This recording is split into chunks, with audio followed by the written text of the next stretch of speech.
नमस्कारम everyone, सभी का स्वागत है चैनल में। दोस्तों, आध्यात्मिक किताबें या स्पिरिचुअल बुक्स पढ़ना सही है या गलत है?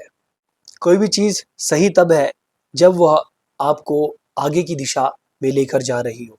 आगे की दिशा का मतलब कि आपके जीवन में आपको आगे ले जा रही हो। आपके जीवन में आपको आगे ले जाने का मतलब ये है कि आपके जो बंधन आज आपने बनाए हुए थे, क्या आप उन बंधनों से मुक्त हुए? अगर आज आप गुस्सा हो रहे थे छोटी-छोटी चीज़ों को लेकर और कल आप गुस्सा नहीं हो रहे हो उन्हीं चीज़ों के प्रति, तो आप जीवन में आगे बढ़ रहे हो। और कोई चीज़ गलत तब सिद्ध होती है जब वो आपको जीवन में पीछे लेकर जाती है। जीवन के रिस्पेक्ट में ये बात कर रहा हूँ। तो अब हम बात करते हैं आध्यात्मिक किताबों की। आध्यात्मिक किताबें पढ़ना सही या गलत? तो सबसे पहले ये समझने की कोशिश करते हैं कि आध्यात्म का अर्थ क्या है। वैसे तो कुछ लोग संधि विच्छेद करके भी बताते हैं कि आध्यात्म का संधि विच्छेद अगर हम करें, आत्मा का अध्ययन मतलब आत्म का अध्ययन, खुद का अध्ययन करना आध्यात्म है। खुद का अध्ययन करने से यह होगा कि हम ये जान पाएंगे कि जो हमारे अंदर घटित हो रहा है वो क्यों घटित हो रहा है। हम जो भी चीजें कर रहे हैं उनके पीछे का कारण क्या है, और आखिरी में जो सबसे सबसे बड़ी चीज है कि हमारा जन्म ही क्यों हुआ और हमारी मृत्यु क्यों हो रही है, और क्या ये जन्म और मृत्यु के चक्र को तोड़कर बाहर निकला जा सकता है या नहीं निकला जा सकता। तो जब हम ये अध्यात्म की बात कर रहे हैं तो अध्यात्म हमें इस मार्ग पर लेके जाता है। अगर हम इसको एक और तरीके से देखना चाहें तो अध्यात्म में हम आत्म का अध्ययन कर रहे हैं, और अगर हम अभी अपने आप को देखें तो हम दो चीजों से मिलकर बने हैं। एक हमारी फिजिकल बॉडी और दूसरा हमारा माइंड। तो हमारी फिजिकल बॉडी और माइंड की लिमिटेशंस है। माइंड की लिमिटेशंस ये है कि वो कुछ इमोशंस में फंस जाता है, वो कुछ कंफ्यूजन में फंस जाता है। तो ये माइंड की लिमिटेशन है। और हमारे शरीर की लिमिटेशन क्या है कि जब हम पैदा हुए थे तब ये छोटा था, धीरे धीरे ये बड़ा हुआ और अब धीरे धीरे ये बूढ़ा होगा और एक दिन ये शरीर खत्म हो जाएगा। तो ये शरीर की लिमिटेशन है। तो हमें इन दोनों की लिमिटेशन को देखना है और इन दोनों की लिमिटेशंस को तोड़कर बाहर निकलना है, या फिर इन दोनों की लिमिटेशन को जानना है। और फिर जब हम ये जान पाएंगे शायद हम दोबारा इस चीज के अंदर नहीं फंसेंगे। तो माइंड को भी जानना है और बॉडी को भी जानना है। इस तरीके से हम देख सकते हैं आध्यात्म को। अनेकों अनेकों तरीके की डेफिनेशन दी जा सकती हैं, बट अगर हम बहुत बेसिक लेवल पर देखना चाहें तो ये चीजें हैं। तो अब हम बात करेंगे आध्यात्मिक किताबों के अध्ययन करने का। दोस्तों, अगर हम आध्यात्मिक किताबें पढ़ रहे हैं जैसे श्रीमद् भगवत गीता, योग वशिष्ठ, अष्टवक्र गीता, उपनिषद, वेद, अगर ये किताबें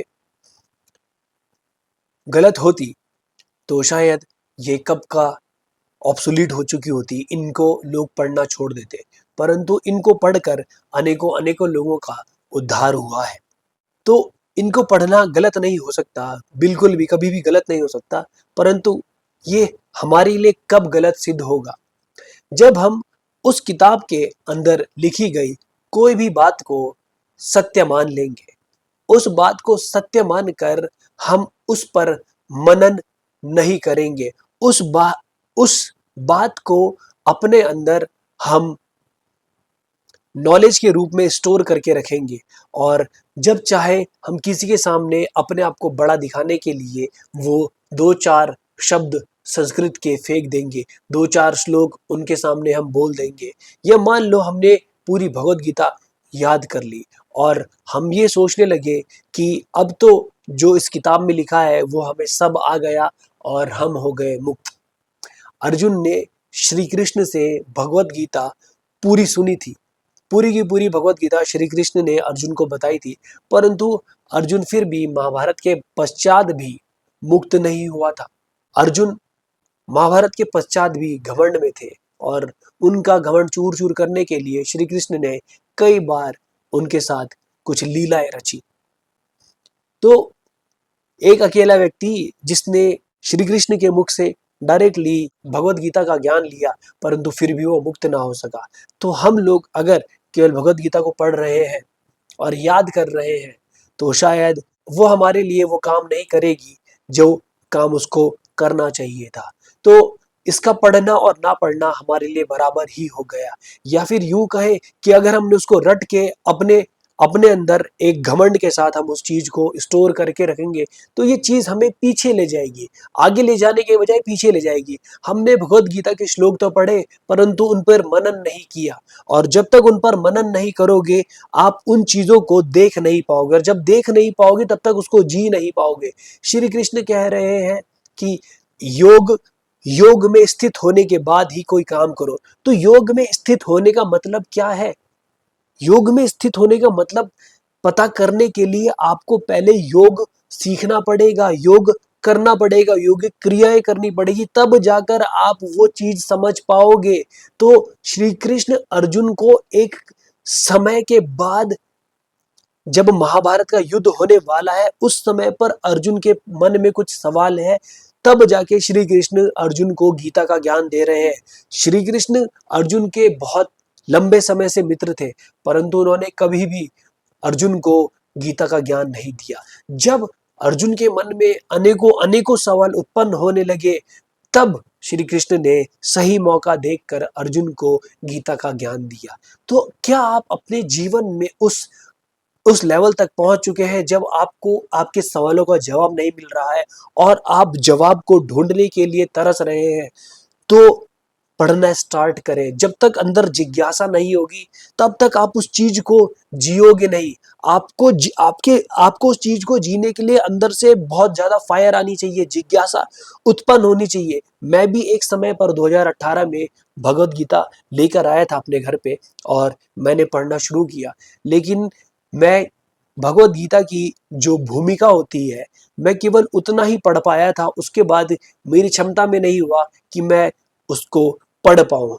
मैं उस समय उस चीज़ के लिए तैयार नहीं था शायद, या फिर वो मेरे लिए वो मार्ग नहीं था कि मैं किताब को पढूँ और उस पे मनन करने के बाद मैं वो चीज़ों को अपने अंदर ग्रहण कर पाऊँ। ये एक प्रकार से ज्ञान योग हुआ, परंतु ज्ञान योग में बहुत अधिक समय लगता है। या तो आपका इंटेलेक्ट बहुत हाई लेवल का है।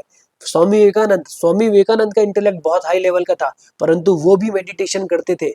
विदाउट योगिक प्रैक्टिसेस आप वो ज्ञान को अपने अंदर साध नहीं सकते हो। वो ज्ञान लास्ट में काम आता है। जो शब्द जो है ना, शब्द तब काम आएंगे जब आप एक लेवल तक प्रिपेयर्ड रहोगे। एक कहानी आपको बताना चाहूंगा कि एक वृद्ध व्यक्ति थे जो बंबई से पैदल चलकर भगवान बुद्ध के पास आए, और उनका वो अंतिम समय चल रहा था। तो वो व्यक्ति ढूंढते हुए भगवान बुद्ध के पास पहुंचे और बोला, हे भगवान, मुझे आपसे दीक्षा प्राप्त करनी है। तो भगवान बुद्ध ने उनको विपश्यना की टेक्निक भी नहीं दी, उनको केवल ये बोला, उनको 4 चीजें बताई कि देखने में देखना होना चाहिए, सुनने में सुनना होना चाहिए, और 2 चीजें और बोली थी। तो ये 4 चीजें जब भगवान बुद्ध ने उस व्यक्ति को बताई, वो व्यक्ति ने आंख बंद करके 30 मिनट तक इन चीजों पर मनन किया। उसके बाद उसने अपना शरीर त्याग दिया, या यूं कहे दूसरे शब्दों में कि वो मर गए। तो जब लोगों ने भगवान बुद्ध से पूछा कि ये व्यक्ति आपके पास आया था और ये मर गया, तो क्या ये मुक्त हुआ है, ये नहीं हुआ है, ये लोगों के सवाल थे। तो भगवान बुद्ध उनको बताते हैं कि ये व्यक्ति, मैंने पहले ही देख लिया था कि ये व्यक्ति का समय ज्यादा नहीं है, तो मैंने इसको कोई बहुत बड़ी विद्या में इनिशिएट नहीं किया, क्योंकि ये ऑलरेडी प्रिपेयर्ड था। तो इसको 4 चीजें ही बताई कि देखने में केवल देखना ही होना चाहिए। जब आप किसी चीज को देख रहे हो, तो कोई कंक्लूजन आपके मन में नहीं आना चाहिए कि आपने तुरंत कोई कंक्लूजन बनाने स्टार्ट कर दिया कि ये गोरा है, ये काला है, ये छोटा है, ये बड़ा है। तो जब आपने किसी चीज के प्रति कंक्लूजन बना लिया, उसी समय पर फिर आपके मन में अनेकों अनेकों चीजें उठने लगेगी, और आप उसी कंक्लूजन में फंस जाओगे, और आपकी मुक्ति होना बिल्कुल इम्पॉसिबल हो जाएगा। देखने में देखना, सुनने में सुनना। सुन रहे हो तो कुछ कंक्लूड मत करो, ये केवल आवाज ही है। आवाज का मीनिंग मत निकालो। जब आप आवाज का मीनिंग निकालना बंद कर दोगे, तब जाकर आप चीजों से मुक्त होने लगोगे, क्योंकि हमें जो बांधा हुआ है इन बाहरी चीजों ने ही बांधा हुआ है। आप देख लेना, धीरे धीरे अगर आप, एक व्यक्ति अगर किसी को गाली देता है और दूसरा व्यक्ति उस गाली का मतलब ना निकाले, तो लड़ाई कभी नहीं हो सकती, कभी भी नहीं हो सकती। कुछ भी बोलता रहे कोई फर्क नहीं पड़ेगा, क्योंकि वो उस चीज का मतलब नहीं निकाल रहा है। आप किसी और देश में गए या आप किसी और स्टेट में गए, उत्तराखंड से आप तमिलनाडु चले गए, तमिल में कुछ कोई व्यक्ति आपको कुछ बोल के चला गया, आपको कुछ पता भी नहीं चलेगा, चाहे वो गाली दे रहा है चाहे कुछ भी कर रहा है, आपको नहीं पता चलेगा। आपने उसकी मीनिंग ही नहीं निकाली। अगर आपने उसकी मीनिंग ही नहीं निकाली, तो जिस विवाद में आप फंस सकते थे उसमें आप नहीं फंसोगे। तो यही कहा जा रहा है, देखने में देखना, सुनने में केवल सुनना ही होना चाहिए। ये बातें बहुत बहुत ज्यादा बड़ी है, मुझे पता है, पर धीरे धीरे अगर हम इन पे काम करना स्टार्ट करेंगे तो हम बहुत सारी चीजों से मुक्त होने लगेंगे। गुस्सा हमारे जीवन से गायब ही हो जाएगा, बिल्कुल गायब हो जाएगा। ये बात मैं बहुत ज्यादा श्योरिटी के साथ कह सकता हूँ, बहुत बहुत ज्यादा श्योरिटी के साथ कह सकता हूँ। तो हम ग्रंथों को पढ़े, किताबों को पढ़े, परंतु उस ज्ञान को अपने अंदर माइंड में ना रखे, केवल उसके ऊपर मनन करते रहे कि भगवान कृष्ण कहकर क्या चले गए, मेरे को क्यों नहीं पता चल रहा है। उन्होंने कहा कि, जस्ट एग्जांपल के लिए कह रहा हूं, किसी ने कहा कि रसगुल्ला मीठा होता है।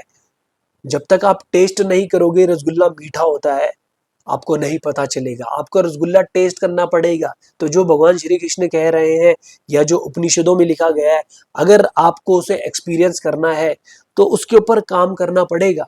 और काम करने के तरीके अलग अलग है, जिसे हम भक्ति योग, ज्ञान योग, कर्म योग, क्रिया योग, इन 4 पाथ से हम लोग उस चीज को अचीव कर सकते हैं।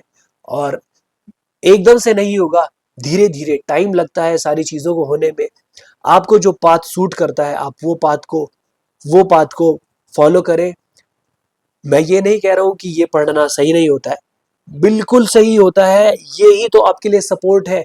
आपको ये चीजें याद रहेंगी हमेशा कि मैंने ये पढ़ा था, अच्छा इस समय पर ये कहा था, भगवान कृष्ण ने कहा था कि कर्म करते रहो, फल की चिंता मत करो। तो आपको याद आएगा, हाँ, लेकिन कर्म कर रहा हूं, फल की चिंता मत करो, इसको अपने अंदर उतारने की कोशिश करो, इसको जीने की कोशिश करो, तब जाकर आपकी लाइफ इजी होने वाली है।